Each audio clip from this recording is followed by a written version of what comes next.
তীব্র শীতে দেশের বিভিন্ন জেলায় দুর্ভোগে রয়েছে মানুষ। পঞ্চগড়ে আবারও বয়ে যাচ্ছে মৃদু শৈত্যপ্রবাহ।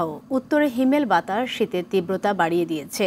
সকাল থেকে সূর্যের দেখা মিললেও তীব্রতা নেই। ভোর ৬টার দিকে জেলায় ৯.৪ ডিগ্রি তাপমাত্রা রেকর্ড করেছে স্থানীয় আবহাওয়া অফিস।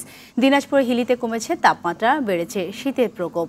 ভোরে ঘন কুয়াশায় ঢেকে থাকছে চারপাশ। এ সময় হেডলাইট জ্বালিয়ে ধীর গতিতে চলছে যানবাহন।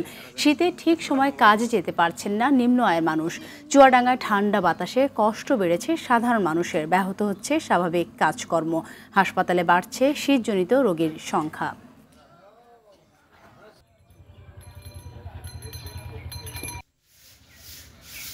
বছর শেষের খুশি নগদে হবে বেশি। নগদ পেমেন্টে নির্দিষ্ট ক্যাটাগরির কেনাকাটায় ৩০০ টাকা পর্যন্ত ক্যাশব্যাক। দর্শক, এ বিষয়ে আরো জানাতে পঞ্চগড় থেকে সরাসরি যুক্ত হচ্ছেন সহকর্মী হারুনুর রশিদ। হারুন, জানাবেন জনজীবনে শীতের প্রভাব কেমন দেখতে পাচ্ছেন, আর এই যে ওখানকার স্থানীয় যে নিম্ন আয়ের মানুষ আছেন তারা ঠিকমতো কাজে যেতে পারছেন না, তাদের সহযোগিতায় স্থানীয় প্রশাসনের পক্ষ থেকে কোনো উদ্যোগ দেখতে পাচ্ছেন কিনা?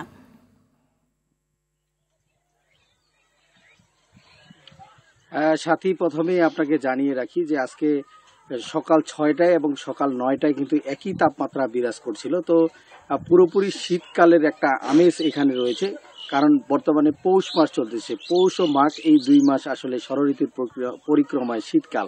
তো শীতকালে আমরা আজকের দিনে যে চিত্রটি লক্ষ্য করেছি যে সবচেয়ে বেশি ঠান্ডা বাড়িয়ে দিচ্ছে এখানে ৪ থেকে ৫ কিলোমিটার বেগে কিন্তু এখানে উত্তরের হিমেল হাওয়া বয়ে যাচ্ছে। তখনই কিন্তু আসলে মানুষের জীবনে একটা দুর্ভোগ নেমে আসছে। যে যেমনটি বলছিলেন যে এখানে অসহায়, দরিদ্র এবং ছিন্নমূল খেটে খাওয়া যে মানুষ আছে, বিশেষ করে আমরা জানি যে পঞ্চগড়ের যে করতোয়া নদী, এই করতোয়া নদীতে কিন্তু সকাল থেকেই পাথর তোলে এখানকার শ্রমিকরা, পাথর শ্রমিকরা। তো তারা কিন্তু অনেকটা দুর্ভোগে রয়েছেন। সেই সাথে কিন্তু এখানে চা বাগানের কিছু শ্রমিক রয়েছে, তারা কিন্তু সকালবেলায় তারা চা পাতা কাটার জন্য যে পরিবেশ তৈরি হয় তারা কিন্তু আসলে যেতে পারছে না। আমি খোঁজ দিয়ে দেখেছি তেঁতুলিয়া উপজেলা সহ পঞ্চগড়ের বিভিন্ন উপজেলায় কিন্তু যে চা বাগানগুলো রয়েছে, চা পাতা কাটার শ্রমিকরা একটা দুর্ভোগে পড়েছেন এবং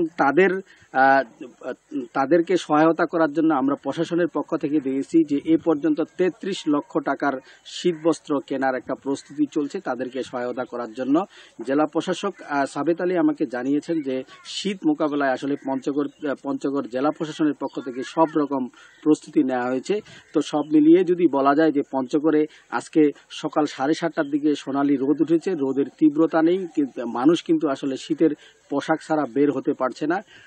এখন কিন্তু পুরোপুরি শীতকাল চলছে। তো পঞ্চগড়ে থেকে এই ছিল আমার কাছে সর্বশেষ পরিস্থিতি শীতের সাথী। ধন্যবাদ আপনাকে।